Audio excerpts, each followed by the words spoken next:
Okay, this episode is brought to you by my mom. Since she made me, she kind of brought you this episode in some way, shape, or form. Thanks, Mom. Let's jump into it. Thanks to all the moms.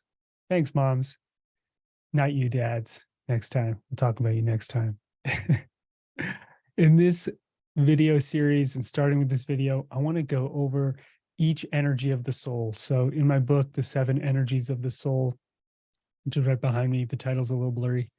I go over how to find balance and purpose in life and fulfillment by making sure that we understand there's more than one direction in life, that we need to fulfill all of these different parts of our souls.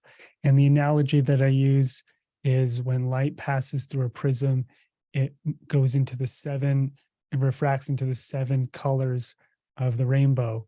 And in the same way, when the light of our consciousness passes through our bodies into the world and we express ourselves, it comes out in these 7 archetypal forms. And I didn't exactly make these up. I framed them around the chakras, but they have their own energies, let's say. So I want to start with the first one, which is the creator.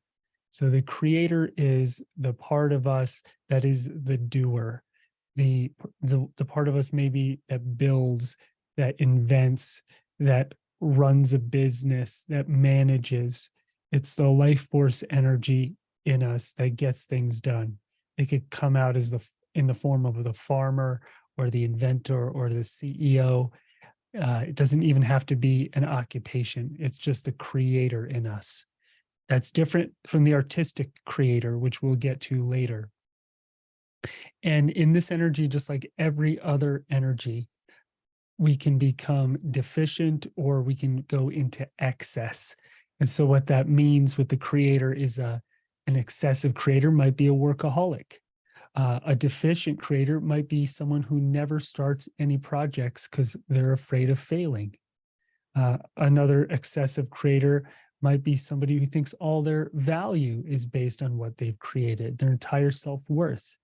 And a deficient creator might also think that, but they haven't created anything, so they've kind of shrunken and deflated from that. Whereas the excessive creator might have a narcissistic or egoic relationship to their creations, versus a balanced creator, which is somebody who's neither inflated or deflated, neither in excess or deficiency, but has a really healthy, grounded relationship with their inner creator. And maybe you know some people in your life that have that relationship that's very balanced and grounded, and maybe you know some that are way off the charts in one direction or the other. But what's really important is that you ask yourself, where am I in terms of my own inner creator? Am I balanced? Does it need more nurturing and attention? Or do I get all my self-worth from this one area? So for example, if somebody has a lot of their self-worth from how much money they make from their business, then their creator might be in some form of inflation or excess. So I have a free 21-day meditation series, 3 meditations for each energy, excess, deficiency, and balance. So if you're like, all right, David, well, how do I actually find balance? And they're free. They're on my app, Meditation School, or on my website, meditationschool.us. And you could sit and do them 100 times if you need to. So the creator is such an important part of us. If you're like, I'm not a creator, David, I just like to stare at the wall and sit on the couch, then you might be I don't know whose voice that is. You might be in deficiency and you might need a little more energy behind that creator. And that might mean you have to overcome some invalidation, some energy blocks, some stuckness or confusion. Maybe you lack clarity around what it is that you want to create. And if you're an excessive creator and you're workaholic, is there something you're avoiding, like yourself? Or relationships, emotion, love, vulnerability, sensitivity, art, exploration? Is there something you're running from? Or do you want to just keep getting validation so you keep doing the one thing you're good at? We all have to be honest with ourselves. That's how we come out of the excess and deficiency, first and foremost, by being really honest and just feeling what's true and feeling what's been pulling us and finding a sense of center. And I always do that through meditation. It's one of my most important tools.